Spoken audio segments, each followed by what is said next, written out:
আসসালামু আলাইকুম ওয়া রাহমাতুল্লাহি ওয়া বারাকাতুহু। কেমন আছেন সম্মানিত দেশবাসী? আলহামদুলিল্লাহ আপনাদের দোয়ায় আমি মোহাম্মদ মনিরুজ্জামান ভালোই আছি। আল্লাহর অশেষ মেহেরবানিতে আজকে আপনাদের মাঝে নতুন আরেকটা ভিডিও নিয়ে আসলাম। আসলে আমিও একটু মানে অবাকও হয়েছি এবং হেসেও ফেলেছিলাম। পরপর ০.৫ ঘন্টা পিস করে ২ টা ছোট্ট শিশু বাচ্চা নিয়ে এসেছে আমার কাছে। ২ জনেরই সেম সমস্যা। তাদের জ্বর, মাথা ব্যথা প্লাস বমি ভাব, খেতে পারতেছে না। ২ জনই ফার্মেসি থেকে ঔষধ এনে খেয়েছে। একজন ৫ দিন যাবৎ খাচ্ছে, আরেকজন ৩ দিন যাবৎ খাচ্ছে। ২ জনেরই আলাদা, আলাদা মহল্লার। কিন্তু নাম খুব সুন্দর, মানে একটা মিলে গেছে। কিরকম? নাম এক না যদিও। তো একজনের নাম ১ম এ যে এসেছে তার নাম আবু বক্কর। তো পরবর্তী যে এসেছে তার নাম ওমর।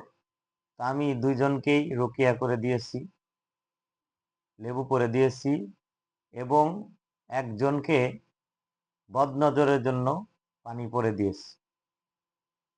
তো ১ম এ যে ছেলেটা এসেছে আবু বক্কর, ওর সমস্যা বলার পর এবং বলতেছে যে কিছু খেতে চায় না, দিন, দিন শুকিয়ে যাচ্ছে।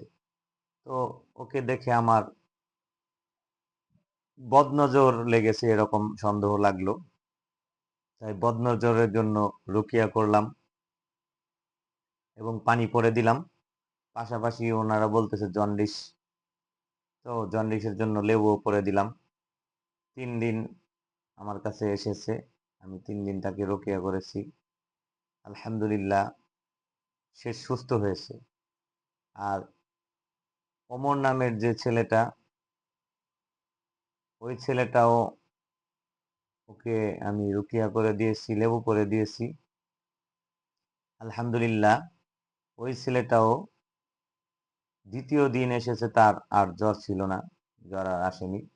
তার কমপ্লেইন ছিল যে প্রত্যেক দিনই জ্বর বারবার আসে, বারবার চলে যায়।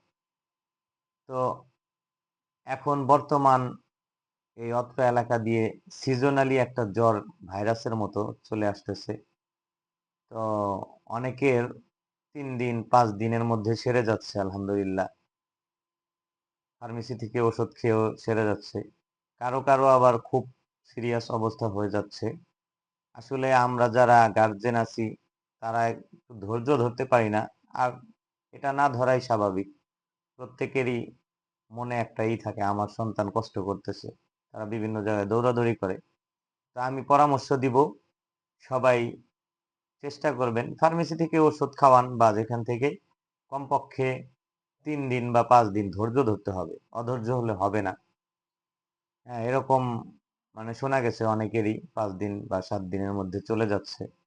আবার কোনো ডাক্তার বলতেছে এটা একাই চলে যাবে। আসলে এটা আমি তাদের সাথে একমত কিছুটা, আবার কিছুটা দ্বিমত করি এজন্যই যে একাই চলে যাবে ঠিক আছে, কিন্তু একটা রোগীর ২ দিনের যে অবস্থা হয়, তো ও ৩ দিন টিকতে পারবে কিনা সন্দেহ আছে। তো যাই হোক, আমি একটু অবাক হয়েছিলাম, এজন্য ভিডিওটা তৈরি করলাম। আর ২ জনের ভিডিওটা শর্টকাটে আমি কিভাবে এসেছে, কি আসলে বিষয় এত কিছু না বলে শর্টকাটে তৈরি করলাম। আবু বক্কর এবং ওমর আলহামদুলিল্লাহ সম্পূর্ণ সুস্থ আছে এখন। তো সবাই আমার জন্য দোয়া করবেন। আমি যে ভিডিওগুলো দেই, আমি এখন ইচ্ছা পোষণ করেছি প্রায়ই প্রত্যেক সপ্তাহে একটা করে হলেও আমলের ভিডিও দিব। তো আল্লাহ তাআলা সবাইকে সুস্থ রাখুক, ভালো রাখুক। আমার জন্য সবাই দোয়া করবেন। আমার ভিডিওগুলো দেখবেন, বেশি, বেশি শেয়ার করবেন। আজ এই পর্যন্ত। আসসালামু আলাইকুম ওয়া রাহমাতুল্লাহি ওয়া বারাকাতুহু।